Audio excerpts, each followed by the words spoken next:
ನಾನು ಸಿಎಂ ಸ್ಥಾನದ ಆಕಾಂಕ್ಷಿ ಎಂದ ಪರಮೇಶ್ವರ್ ಕೇಳಿದ್ರಲ್ಲಿ ತಪ್ಪೇನಿಲ್ಲ ಅಂತ ಸಾಹುಕಾರ್ ಅವರು ಹೇಳಿದ್ದಾರೆ.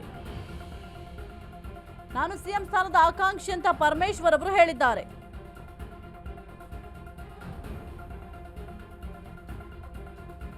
ಪರಮೇಶ್ವರ್ ಪರ ಬ್ಯಾಟ್ ಬೀಸಿದ ಸತೀಶ್ ಜಾರಕಿಹೊಳಿ. ಪಕ್ಷಕ್ಕಾಗಿ ದುಡಿದವರು ಬಹಳಷ್ಟು ಜನ ಇದ್ದಾರೆ.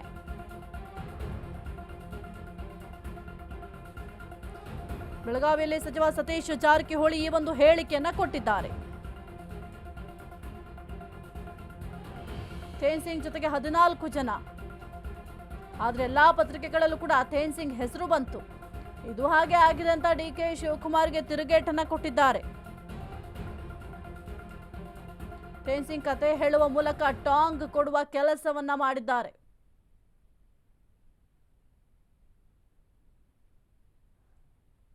ಡಿಕೆ ಶಿವಕುಮಾರ್ ಅವರಿಗೆ ತಿರುಗೇಟನ್ನು ನೀಡುವ ಕೆಲಸವನ್ನ ಮಾಡಿದ್ದಾರೆ.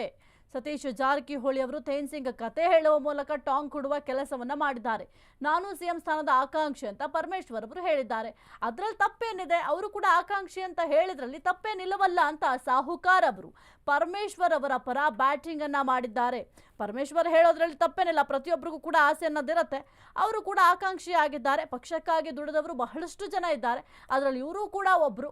ಕೆಲವರದ್ದು ಪ್ರತ್ಯಕ್ಷ ಶ್ರಮ, ಕೆಲವರದ್ದು ಪರೋಕ್ಷ ಶ್ರಮ, ಅಷ್ಟೇ ವ್ಯತ್ಯಾಸ. ಬೇರೆ ಯಾವುದೇ ರೀತಿಯ ಪ್ರಶ್ನೆಯಲ್ಲಿ ಬರೋದಿಲ್ಲ ಅಂತ ಬೆಳಗಾವಿಯಲ್ಲಿ ಸಚಿವ ಸತೀಶ್ ಜಾರಕಿಹೊಳಿ ಅವರು ಈ ಒಂದು ಹೇಳಿಕೆಯನ್ನು ಕೊಟ್ಟಿದ್ದಾರೆ. ತೇನ್ ಸಿಂಗ್ ಜೊತೆಗೆ 14 ಜನ ಹಿಮಾಲಯ ಏರಿದ್ರು. ಆದರೆ ಎಲ್ಲ ಪತ್ರಿಕೆಗಳಲ್ಲೂ ಕೂಡ ತೇನ್ ಸಿಂಗ್ ಹೆಸರು ಬಂತು ಅಂತ ತೇನ್ ಸಿಂಗ್ ಕಥೆಯನ್ನ ಹೇಳುವ ಮೂಲಕ ಟಾಂಗ್ ಅನ್ನ ಕೊಟ್ಟಿದ್ದಾರೆ. ಹಾಗಾದ್ರೆ ಏನ್ ಮಾತನಾಡಿದ್ದಾರೆ ನೋಡೋಣ. ತಪ್ಪಿಲ್ಲ, ಸರಿಯಾಗಿದೆ. ಈಗಾಗಲೇ ಅವ್ರ ಮುಂಚೆ ಕೂಡ ಹೇಳಿದ್ದಾರೆ, ನಾವು ಕೂಡ ಆಕಾಂಕ್ಷಿ ಇದ್ದೀವಿ. ಸೊ ಅವ್ರ ಬೇಡಿಕೆಯಲ್ಲಿ ಏನ್ ತಪ್ಪಿಲ್ಲ.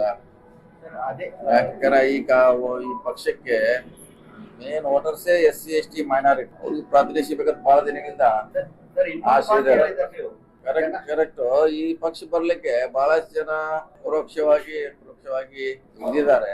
ಇದು ಹೆಂಗಾಗಿದೆ ಅಂದ್ರೆ, ಉದಾಹರಣೆ 1960 ಒಳಗೆ ತೇನ್ ಸಿಂಗ್ ಹೆಸರು ಕೇಳಿದ್ರೆ ಹಿಮಾಲಯ ಪರ್ವತ ಏರಿದಾಗ ಇಡೀ ಜಗತ್ತಿನ ಎಲ್ಲಾ ಪೇಪರ್ ಬರ್ದಿವಿ ತೇನ್ ಸಿಂಗ್ ಅವರು ಹಿಮಾಲಯ ಏರಿದ್ರಂತ. ಅವನ ಜೊತೆ ಇನ್ನೂ 14 ಜನ ಇದ್ರು, ಅವ್ರ ಹೆಸರು ಬರ್ದಿಲ್ಲ. ಇದು ಹಂಗ ಇದು ಇನ್ನೂ ಬಹಳ ಜನ ಅದಾರೆ.